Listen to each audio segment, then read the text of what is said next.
Chris Sewall here, baseball card collector, investor, dealer, in that order. Welcome everyone. About a month ago or so, I put up this video here, some of the most bizarre and at times inappropriate sports cards of all time.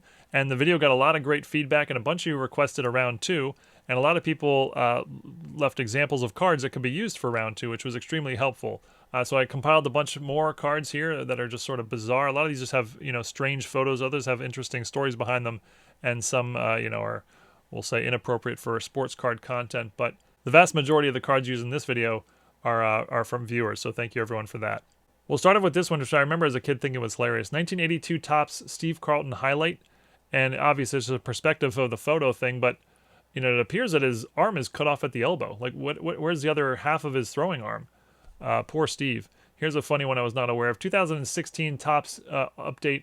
Edwin Encarnacion All-Star, and Encarnacion obviously just did something good, hit a home run maybe, and he's high-fiving all his teammates, including Mike Trout on the right, who is using his left hand to high-five, but is using his right hand for something else. How about this in action shot from 1991 Pro Set, Kelly Rudy? Interesting capture of a moment in time there, but like, dude, get your butt out my face, bro. 1982 Fleer, Pete Falcone. A few different weird things going on here. We're obviously in a dugout. There's a shirtless guy in the background. There's a guy wearing sunglasses in the background. But what's really cool about this card is he's opening some 1981 Fleer. This is an 82 Fleer card. He's opening packs of 1981 Fleer, and he just pulled himself. He's holding a 1981 Fleer Pete Falcone card. That's pretty cool. Going with a random theme, 1985 Upper Deck Dikembe Mutombo, who is just sort of chilling outside, holding 3 large snowballs for some reason. That was the artistic choice for this card, but yeah, I guess it sort of works. Gonna look at some vintage now. This card's from 1939, almost 90 years old. This is Al Shat, who is known as the Clown Prince of Baseball. That was his nickname. I think his name was pronounced Al Shat. If that's wrong, someone can correct me in the comments. But this is one of the first cards ever to feature a player sort of acting silly on a card. I believe it might be the first. I don't. There's probably one earlier, but I couldn't think of one or come up with one.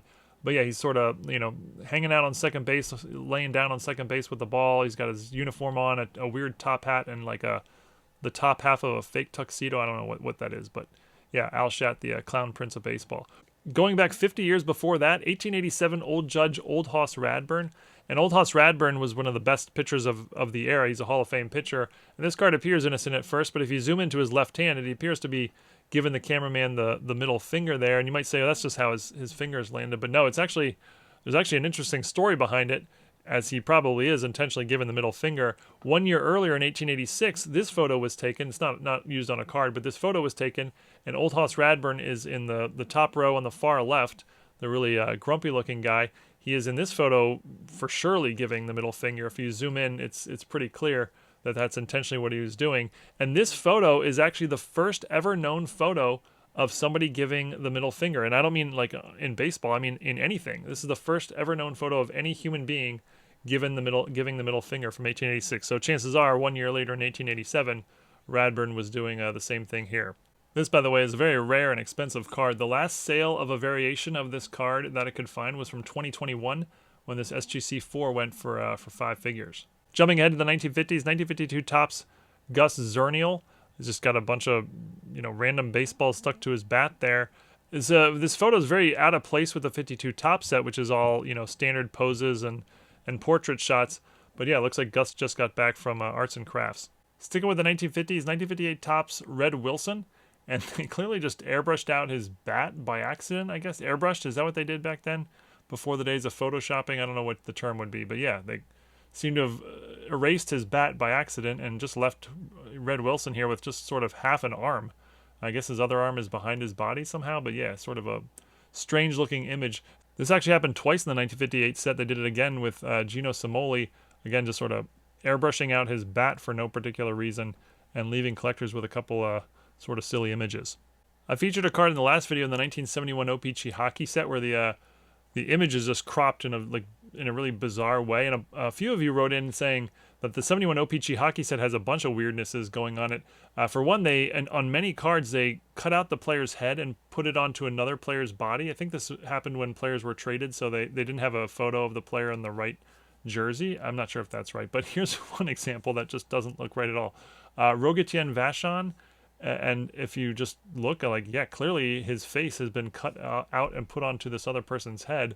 I mean, it's not even close. Like, the skin tone is completely different from his face down to his neck. Now, they did this with something like, I don't know, 10 or 20 cards in the set, and most of them you wouldn't really tell unless you were really looking for it. There are a couple others where it's a little more silly. This one, for example, just doesn't look right at all on Dave Ballin. Yeah, you can just tell that his head just doesn't sort of fit with the body for whatever reason. A few of you wrote in about this card, 1988 Fleer Tim Flannery, as he's posing with a surfboard for no particular reason. As a junk wax era common, it's worth, you know, a nickel, or should be worth a nickel. It's actually a little more popular than a just standard common because of the surfboard image. And it actually got me thinking on this card, and I went down a very tiny rabbit hole, which was kind of interesting. There was a PSA 8 that recently sold for $28. The card has only been graded a total of 10 times ever by PSA. It's only been submitted to PSA 10 times in total, and has never received a 10. It's a pop 0 as a PSA 10. Well, if a PSA 8 recently went for $28, you know, what would a PSA 10 pop 1 go for? Just something to think about, as I'm sure in 1988 Fleer, you know, is not hard to find those cards in mint condition. Anyway, just sort of a thought I had. In 2019, Marvel did a sort of, you know, a throwback to this card in one of their Deadpool sets. Sticking with 1988 Fleer, here's an image of Sammy Stewart looking about as goofy as a human being can look. I'm no Rico Suave myself, but I'm definitely cooler than this guy. 1991 score, Oddibe McDowell, just a well-captured image of his funny stance and facial expression after I assume he just got backed off the plate with a pitch. 1997 Collector's Choice Jerome McGinley, who is randomly playing ping pong on this hockey card. I guess the Flames maybe had a ping pong table in the locker room. Another interesting one like the Tim Flannery, a PSA 9 recently sold for $30. The card's only been graded 2 times ever by PSA, receiving a 7 and a 9. There's never been a 10. It's a pop 0 in a PSA 10. Just an interesting thought. What would this card, which isn't worth a whole lot, and it's sort of a low-end brand, but what would this card with sort of such a random image sell for it in a PSA 10 as a pop 1? I don't know. 1972 Topps Billy Cowan, or Cohen, who played for the Angels, and the photo positions him such that it appears he has a halo over his head. Featured this card in the last video, 86 Fleer Mickey Hatcher with a really big glove. 5 years later, on his 1991 Upper Deck card, Mickey Hatcher is again carrying the glove. And this card's actually a 2-for-1, because on the back of the card, he is also putting out a fire. So yeah, got the big glove and putting out a fire on the same card. Also featured this card in the last video, 1990 Upper Deck Bill Buckner. And Bill Buckner had a long, solid career, but unfortunately is most famous for an error he made in the 86 World Series where a ball went through his legs. And a few years after this Upper Deck came out with this card sort of showing a big hole between his legs. But what I was not aware of was that a year before the error, in 1985, his 1985 Fleer card sort of predicts the future here, as there's an image of Buckner going to field the ball that looks like it might go right through his legs. This 1989 Upper Deck Jose Uribe, the back has a pretty cool action shot, and in the distance there's a sign. In the background there's a player who's blocking a couple letters in the sign, and the sign sort of reads America's Largest Tit Insurer. We're sort of reaching a little bit here. And we'll finish on this card here, 1992 Upper Deck Tim Hardaway All-Star. I've owned many copies of this card, and I never once noticed that Tim Hardaway is literally kicking Scottie Pippen right in the manhood as he jumps up in the air going up for, I don't know, a layup maybe. But yeah, very funny image, but my condolences go out to Mr. Pippen and his family. But that's it for round 2 of some of the most bizarre sports cards through the years. I'm not sure if there will be enough for round 3, but if anyone has another one I haven't mentioned in the first 2 videos, feel free to leave it in the comments. And yeah, if enough stack up, I may consider a round 3 as well. But hope everyone enjoyed, and see you all again next time. Eat your vegetables. Thanks, everyone.